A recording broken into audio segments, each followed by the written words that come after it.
So did you hear Trump has asked the Supreme Court to make a decision on the merits of his birthright citizenship order that he signed way back in the beginning. He signed that on one of his first days. And of course, there was an immediate injunction filed. And in fact, injunctions went up all over the place. And if you'll recall, the Supreme Court did make a decision about those injunctions. They basically said there's not going to be universal injunctions, meaning that, one judge sitting in Philadelphia, let's say, cannot make a decision that's going to affect the entire country.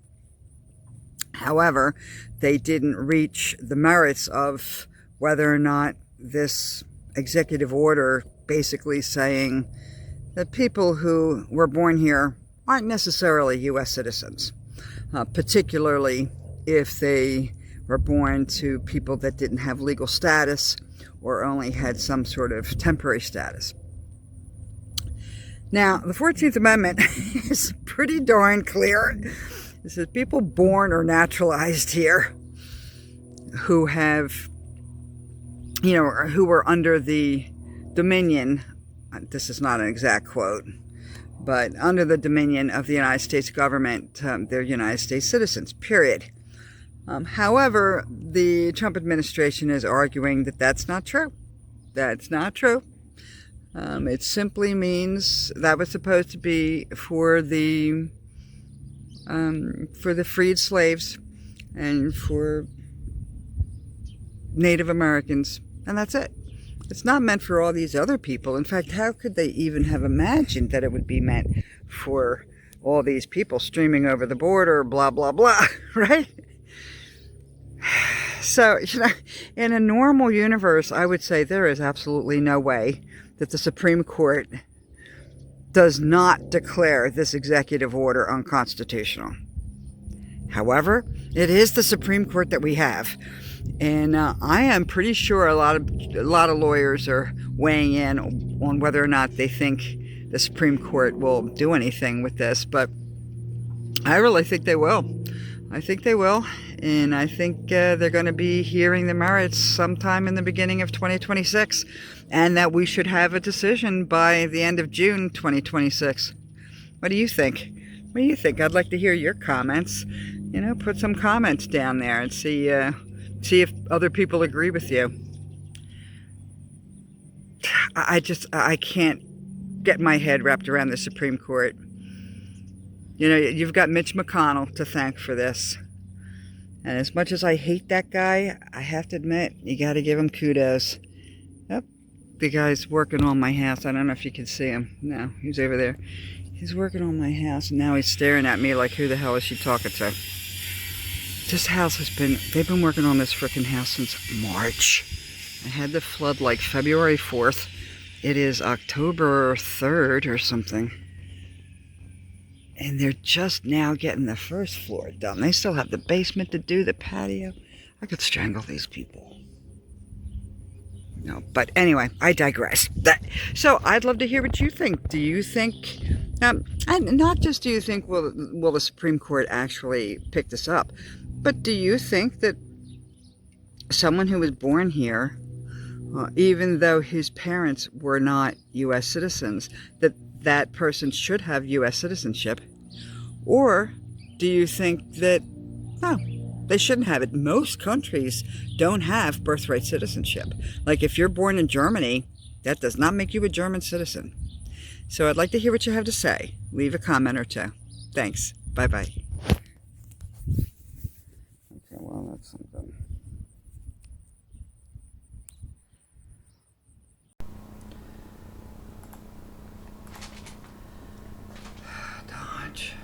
Dodgy.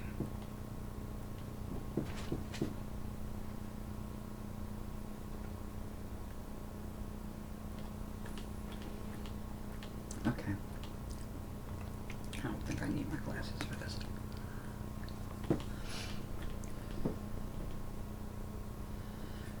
Three, two. I just wanted to add a couple of thoughts to this. what I mentioned earlier about how most countries don't have this. I mean, the U.S. and Canada, we're like two of the only developed countries that have birthright citizenship. Everybody else uses bloodlines, right? Now, there are other countries, Mexico and Brazil, they both offer birthright citizenship. Argentina, Canada, Colombia, Peru, Venezuela. So they all offer that. But most European, Middle Eastern, and East Asian countries don't have birthright citizenship. Now, I feel very strongly about this. First of all, we're a country of immigrants. And I think one of the reasons that our country is so successful in integrating immigrants is because there's no difference between the child who's born of a U.S. citizen or the child who's born of a refugee who comes in. Or someone who comes in, she's a foreign student, and while she's studying here, she ends up having a child. And that little baby can grow up to be the President of the United States.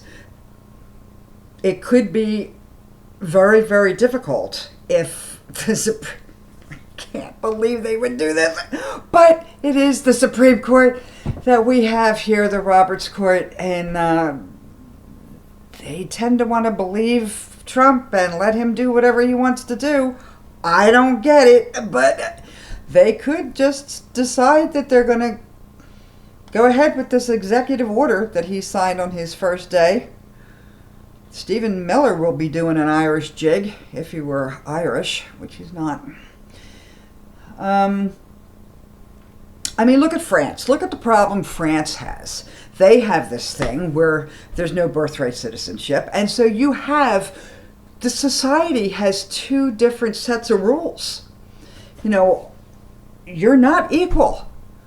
People who were born in France, you have two people born on the same day right now. I was just listening to this other attorney who I like a lot. He's out in New York. And he was talking about how one of the possibilities, which I don't even know where he came up with this. Maybe they've been talking about this. I haven't heard of it. Where the kid who is born to someone who's not a U.S. citizen simply gets permanent residence. And they have to wait until they're 21 to apply to naturalize. It's like, who came up with that brilliant idea? That's the first I'm hearing of it. I mean, I think it's a very bad idea that you have two tiers in this society. I mean, geez, it's been working just fine for about 250 years. I mean, what is the problem? I will never understand, and I probably won't live long enough to have people explain to future generations how Trump was allowed to get away with everything. I just did one of my immigration quizzes, the second one, and it talks about checks and balances. There are no checks and balances. A freaking Congress is doing nothing.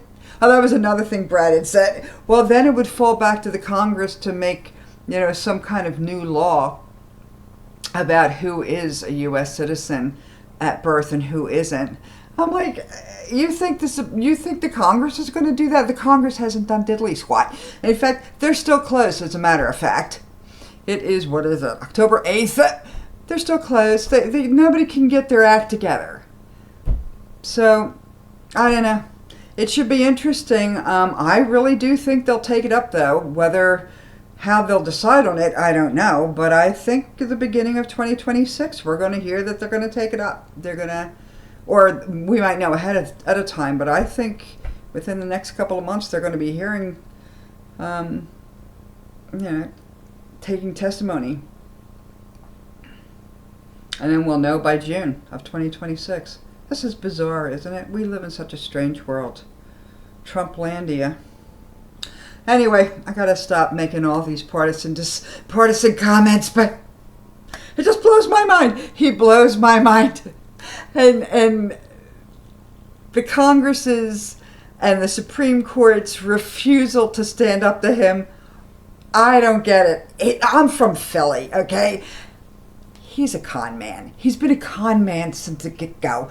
My dad and mom used to go to AC, Atlantic City, every Monday. My dad worked at the track and they were dark on Mondays. So every Monday, Mom and Dad went down to the track. Dad liked to play blackjack. Mom liked to play, the one-armed bandit. And every Friday I'd go for dinner at their house. And every once in a while I'd hear, "I saw that blowhard again down at AC." I'm like, and I knew immediately he was talking about Trump. He just absolutely hated the guy, which is kind of funny because my father was a Republican, had always voted Republican to the best of my knowledge. And my sister, when in 2016, and she's a former Marine, if you can be a former Marine, Semper Fi. And I said to her, "Dad must be rolling over in his grave that Trump is actually going to be the nominee." And she says, "I don't know. I think he might have liked him." I'm like, "Oh, hell no." I mean, when it came to politics, my father and I did not agree on many things. But he would have never in a million years voted for Trump because he was a braggart. And my father hated that. He also hated Muhammad Ali for the same reason. He hated Howard Stern for the same reason. Anybody that walks around saying, look at me, look how fantastic I am," he hated them. And I must admit, that's one of those things that my father and I have in common. So anyway, keep listening, and I would love to hear, seriously, I would love to hear what you think. Write a little something in the comments if you think the way we've been doing it since the mid-1800s has been working and should not be changed, or if you think no, it's time to change that. Which, when I hear that, just giving you a heads up, when I hear that, I hear we have enough brown people. No more brown people. They can't have all these little brown people making lots of little people. That's what I'm hearing. And don't you realize that when the Italians came here, they were not considered white by the white Anglo-Saxon Protestants that were here to greet them, nor were the Greeks. They were too dark. They weren't considered white. And it's very ironic, I think, that 100 years later, who are the ones who are on the bandwagon to not let any more dark people in? The same people that weren't welcomed when their ancestors came here.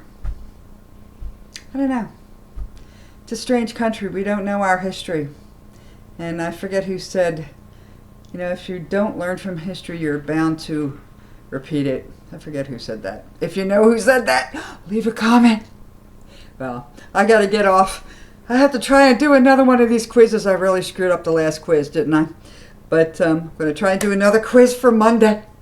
And it is Wednesday afternoon, so I'm going to post this for tomorrow morning. Let me know. Put some comments. I need some interaction here. Hear how you folks feel about things. I'll talk to you later. Bye-bye.